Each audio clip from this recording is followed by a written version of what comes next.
I have just chaired another meeting of COBRA, where we again discussed the callous and cowardly terrorist attack in Manchester last night, and the operational response from the security service, the police and other emergency services.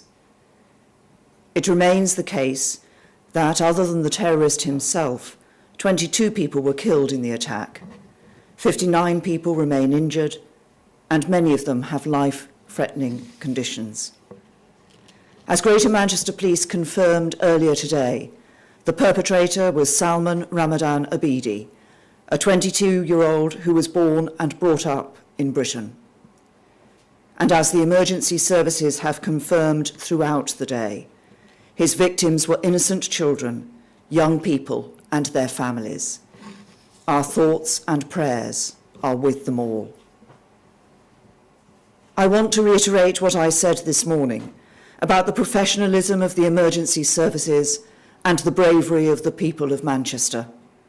Through their actions, they proved that cowardice will always be defeated by bravery, that evil can be overcome by good, and that our values, the liberal, pluralistic values of Britain, will always prevail over the hateful ideology of the terrorists.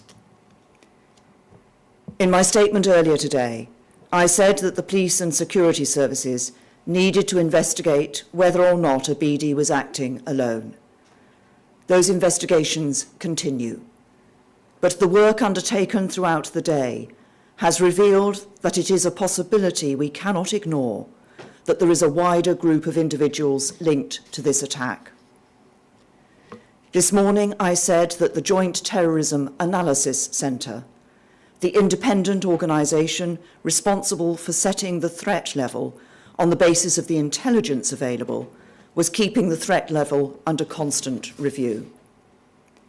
It has now concluded, on the basis of today's investigations, that the threat level should be increased for the time being from severe to critical.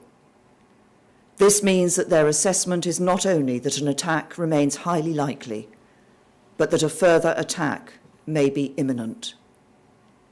The change in the threat level means that there will be additional resources and support made available to the police as they work to keep us all safe. As a result of JTAC's decision, the police have asked for authorisation from the Secretary of State for Defence to deploy a number of armed military personnel in support of their armed officers.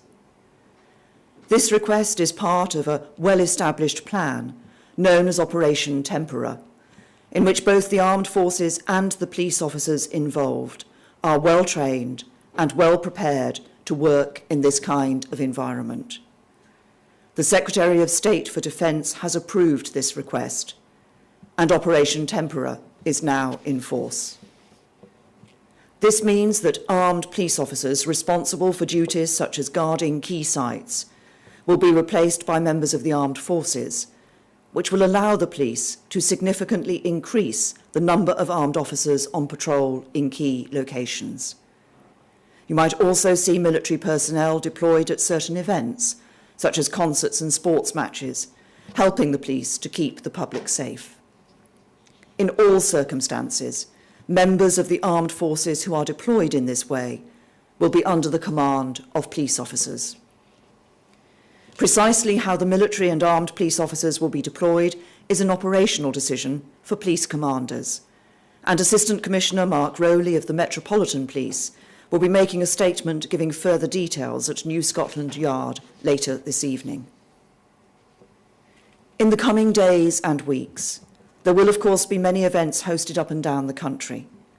The police will work with the organisers and hosts of these events to come to a judgment about how they can go ahead while making sure the people who attend them are safe and secure. I do not want the public to feel unduly alarmed. We have faced a serious terrorist threat in our country for many years, and the operational response I have just outlined is a proportionate and sensible response to the threat that our security experts judge we face. I ask everybody to be vigilant and to cooperate with and support the police as they go about their important work.